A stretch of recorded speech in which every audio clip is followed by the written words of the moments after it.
You see a big smile on my face because India has become the most successful team in the under-19 cricket's history by winning the World Cup for the fourth time. India was the most all-round unit in the World Cup and hence kept annihilating team one after the other. It was reminiscent of Australia's dominance in the 2003 and the 2007 World Cup for the senior team. You need to have a great bowling lineup to win a World Cup so convincingly. And the Indian bowling was clinical throughout. The highest runs that they gave away in the tournament were only 228 in the first game versus Australia. It was courtesy the two wonderful fast bowlers that they had at the beginning who could consistently hit 140s and picked early wickets in Nagarkoti and Mavi, backed by a decent pacer in Ishan Porel, and then the two left arm finger spinners in Anupul Roy and Shiva Singh. They were miserly in the middle overs, and Anupul Roy was also the joint highest wicket taker with 14 wickets at the end of the World Cup. Indian fielding had some flair and they were absolutely superb. Dare I say that they were a better fielding unit than the current Indian senior team. How about the batting though?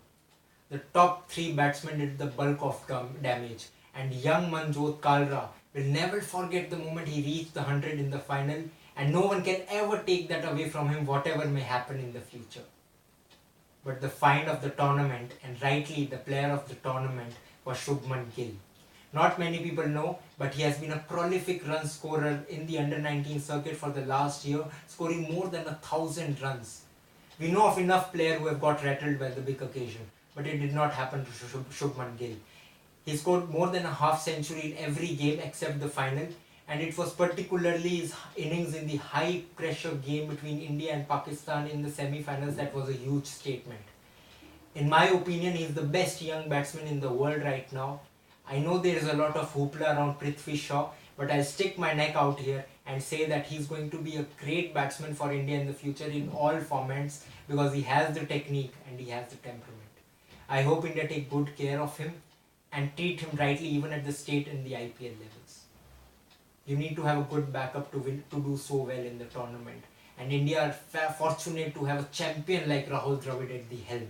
He has strengthened the foundation and the structure of Indian cricket, and it was a masterstroke to have him the coach at the under-19 and A level. He has achieved more at that level than what he could have at the senior level. I hope his World Cup wounds are healed. Following Rahul Dravid for a long time, I know he would be more happy having led this young bunch of boys to a World Cup than what he would have if he himself had won the World Cup.